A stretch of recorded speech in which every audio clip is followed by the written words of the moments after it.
Something that gets talked about a lot in these LX470s and the GX470 and many Lexus and Toyota products of this time period is the leather. They didn't put the best quality leather in them, and consequently they cracked out and they didn't last the test of time. So I replaced mine. I'll show you those right now. These are from a company called Ridees. Ridees, I'll link it, and I'll cover the website here in just a second. But this is full Napa leather. It's 100% leather. There's no vinyl. This strip on the original is vinyl. You can see my color is slightly off. I picked the wrong color, but I ended up actually liking it. On the website, it's sandstone. This is light tan. I should have done the sandstone if I wanted it to match perfectly. But I think it came out just fine. I really like it. This is, it's like I said, it's full grain Napa. So this is full grain Napa. Very soft to the touch, very buttery. It is an absolute nightmare to install. I've done it on other cars, but this one was very difficult. I did the center console as well. That wasn't actually hard at all.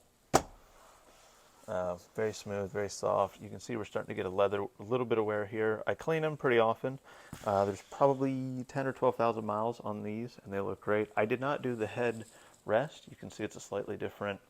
I didn't feel like doing that whole thing. I might get around to it later. Generally speaking, all the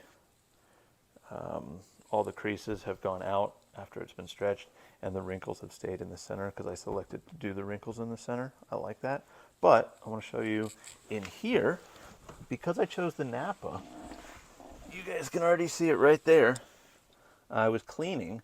I used watered down APC all-purpose cleaner on the interior, and I was cleaning, and a little bit of drop landed here, and it actually stripped some of the dye out. So I would recommend going with the non-Napa. They make one that's not Napa, it's just normal leather, and it is supposed to be quite a bit more durable after talking to them about it. Significantly more durable, but this truly is a huge upgrade from the original, and even from the original stuff, this is much nicer. So the way you install these, let me grab some of my tools.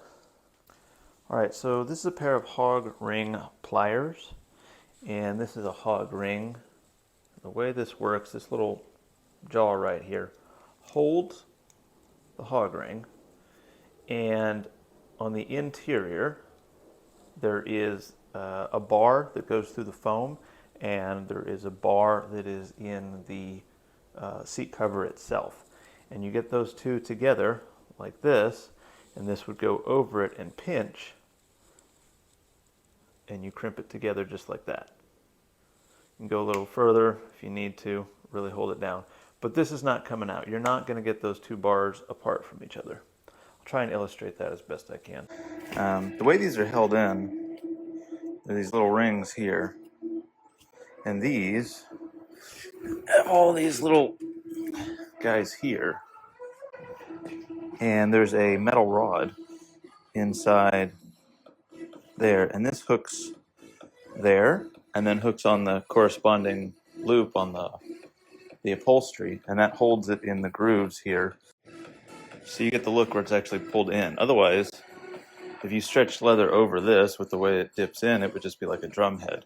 So anywhere you see that it's tucked in like this, there are metal bars going through it. Very flexible, obviously, so they don't hurt. But there's a metal bar in the fabric itself, and an opposing metal bar on the opposite side in the foam, and you squeeze those two bars together and pinch that hog ring around it, and that is required everywhere there is a seam.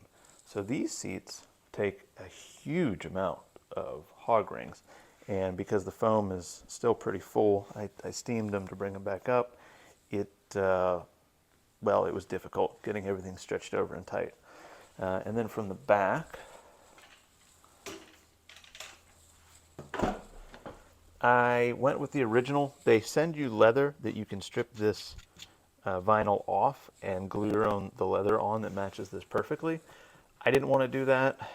It seemed like a huge amount of work for something I knew that would eventually peel off, and this is more durable.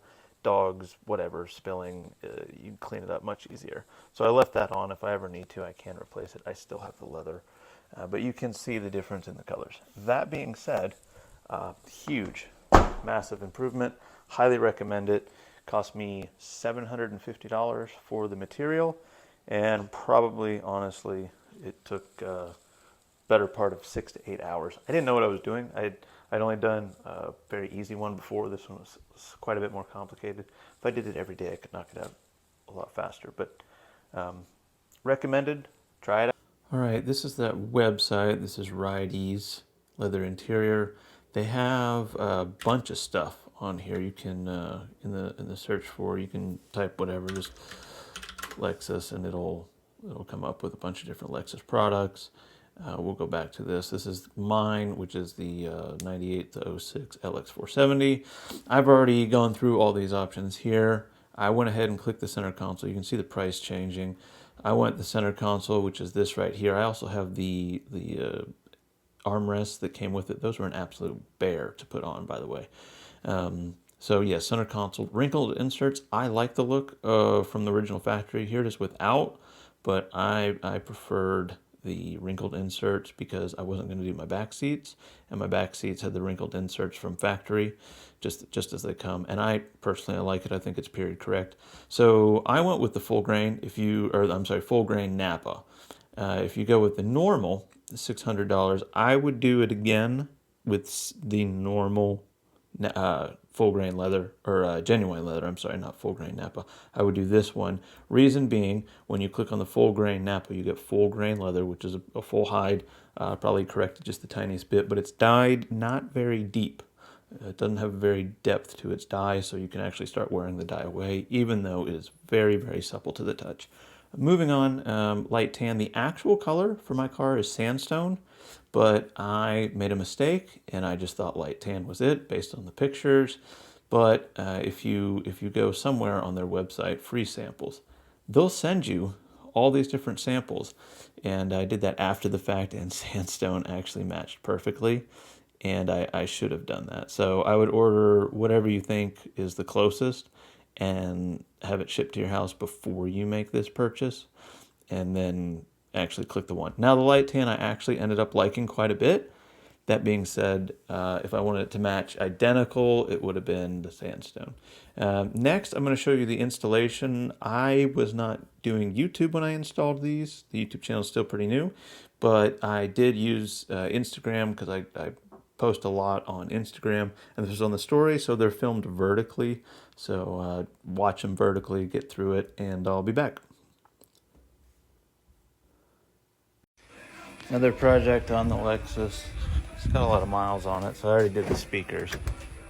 And the leather, someone's already redone it once, but it's just absolutely done. So I've got that seat out, working on that. This seat will be next. Here's the seat here. I got contact cement there. It's almost ready. Here's a heated seat strip, so all of these little grids heat. It's just like the same as a thermal blanket or a hot blanket, or whatever you want to call it. But that'll go back there, plug it in, and then I got all the new leather laid out, and I'll stretch that over and stick it down, put the seat back in, and do the next one. After much longer than I thought it would take, this one's in. The wrinkle is supposed to be here, because that matches the original pattern. And the wrinkle's here and on the side. Working on the second seat now. This is the driver's side. This is the section that gets crushed down. Every time you get in and out of the car, all the wrinkles. You can see it's significantly lower than the other side. Get a clothes steamer, just like this. And watch the magic happen. Just put it up to it. And you can see the foam grow. Literally, the steam will reform. And you just work the steamer all the way around.